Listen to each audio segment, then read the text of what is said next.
સુરતના ઉધના વિસ્તારમાં બમરોલી ખાતે આવેલી સ્વામી વિવેકાનંદ શાળા આ શાળાના શિક્ષકો શાળા વિરુદ્ધ ગયા છે। શાળાના સંચાલકો દ્વારા શિક્ષકોની બેંક પાસબુક સહિતની વસ્તુ જમા રાખી લીધી હોવાના આક્ષેપો શિક્ષકોએ કર્યા છે। એટલું જ નહીં, પોતાના ખાતામાં શાળા દ્વારા લાખોની હેરફેર કરી હોવાના આક્ષેપો શિક્ષકે કર્યા છે। સુરતમાં જનતા દરબાર ચલાવતા દીપક પટેલ પાસે જ શિક્ષકે આવી પોતાની આપવીતી કહેતા દીપક પટેલ દ્વારા સુરત પોલીસ કમિશનરને રજૂઆત કરવામાં આવી। વાત એમ છે કે સુરતમાં ઉધના બમરોલી રોડ પર આવેલી સ્વામી વિવેકાનંદ શાળા દ્વારા શિક્ષકો સામે અન્યાય અને અત્યાચાર થતા હોવાના આક્ષેપો ત્યાં જ નોકરી કરતા શિક્ષકોએ શાળા વિરુદ્ધ આક્ષેપો કર્યા છે। એવા પણ આક્ષેપ કર્યા છે કે એક જ શાળામાં બે શાળા ચલાવવામાં આવે છે, જેમાં પ્રિન્સિપલ એક જ છે જે બંને શાળા ચલાવે છે અને આ શાળા શિક્ષકો પર જુલમ કરતા હોવાના આક્ષેપો તે જ શાળાના શિક્ષકોએ કર્યા છે। એટલું જ નહીં, શાળા દ્વારા શિક્ષકોની પાસબુક અને બેંકના અગત્યના ડોક્યુમેન્ટ શાળાએ પોતાના કબજામાં રાખી લીધા છે, જેમાં શાળા દ્વારા ગેરકાયદેસર રીતે લાખો રૂપિયાનું ટ્રાન્ઝેક્શન કરે છે એવા આક્ષેપો शिक्षकों उच्चार्या है। तुम्हारा जो पेमेंट है, तुम्हारा वेतन है, ये बैंक से दिया जाएगा। मैंने बोला ठीक है। हम सभी लोगों ने जो पेपर लाए थे बैंक से उसमें साइन किया। फिर बाद में हम बैंक में तो नहीं गए, फिर बाद में हम नौकरी करते रहे। फिर हमने कहा कि भाई हमारा पेमेंट बैंक से नहीं हो रहा है, बैंक तो खोला गया है और रोकड़ा पगार दे रहे हैं, ये क्या बात हुई। तो संचालक जी से हमने कहा कि संचालक जी महोदय, हमारा बैंक खाता तो खोला गया है लेकिन हमारा बैंक से पेमेंट क्यों नहीं होता है।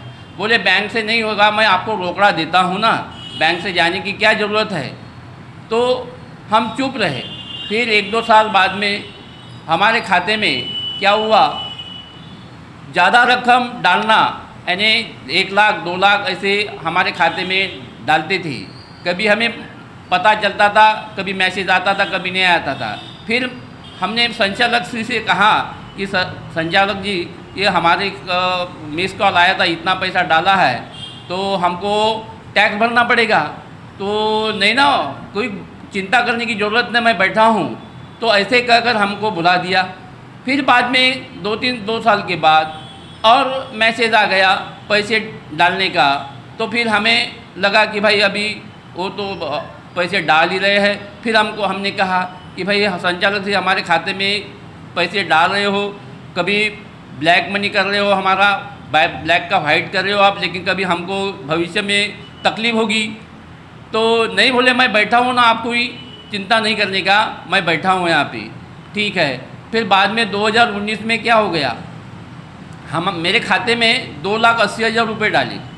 2,80,000 रुपये डाले। शाम को 7 बजे हमें मैसेज आ गया।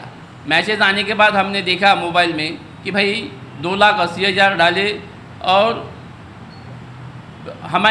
मैंने तो कहा था कि भाई मेरे खाते में डालने का नहीं। तो मुझे रात भर नींद नहीं आ गई। फिर मैं दूसरे दिन मेरे दोस्त के यहाँ गया।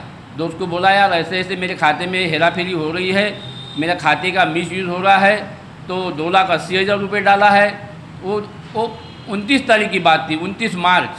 तो फिर मैं दोस्त ने कहा कि भाई देखो, सोच समझ कर करो, अभी तो ऐसा तो नहीं होना चाहिए। फिर मैंने ताजेतરમાં આપ જોઈ રહ્યા છો કે લોકડાઉન પછી શિક્ષકોને પગારોથી વંચિત રાખવામાં આવ્યા છે અને કેટલાઓની નોકરી છીનવી લેવામાં આવી છે। અને આ કાર્યકાળ દરમિયાન હજારો શિક્ષકોના પગાર બાબતે જે પડદા પાછળ જે ભ્રષ્ટાચાર ચાલી રહ્યો છે એ હિમશિલાની ટોચ તરફ આપનું ધ્યાન દોરવા માટે આજે મારી સાથે મારા સાથી શિક્ષક નરેન્દ્રભાઈ વંજારી છે, જેઓ સુરતમાં બમરોલી રોડ 120 ફૂટનો રોડ ઉધના, ત્યાં આવેલી વીકે જૈન માધ્યમિક શાળા અને એ જ મકાનમાં ચાલતી સ્વામી વિવેકાનંદ, જે આપણા ભારતનું હિન્દુ સંસ્કૃતિનું ગૌરવ છે, એવા વ્યક્તિ સ્વામી વિવેકાનંદના નામ હેઠળ કેવો ભ્રષ્ટાચાર ચાલે છે એના તરફ આજે અમે પ્રકાશ પાડવા જઈ રહ્યા છીએ। શિક્ષક એ બચારો હાલની પરિસ્થિતિમાં વામળો થઈ ગયો છે। કહેવત છે કે शिक्षक कभी साधारण नहीं होता, उसकी गोद में प्रलय और निर्माण पलता है। परंतु आज शिक्षकनी हालत केटली दयनीय है ए तरफ आपनु दर्शक मित्रों अने समाजना बुद्धिजीवों ध्यान दौरवा माँगू छूँ।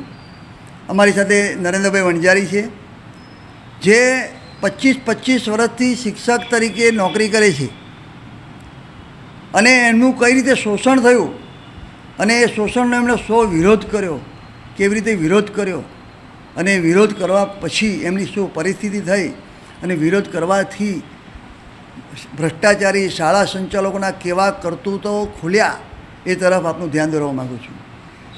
નરેન્દ્રભાઈ વણઝારી ખાનગી પ્રાથમિક શાળામાં નોકરી કરે છે, પણ આ શાળાનો સંચાલક નામે શ્યામ પ્રસાદ જૈન અને એમની એક દીકરી છે. એ દીકરી પ્રાથમિક શાળાની પણ આચાર્ય છે અને માધ્યમિક શાળાની પણ આચાર્ય છે. આ લોકોએ કેવો ભ્રષ્ટાચાર કર્યો. તો રાહુલ મકવાણા, GTV ન્યૂઝ, સુરત.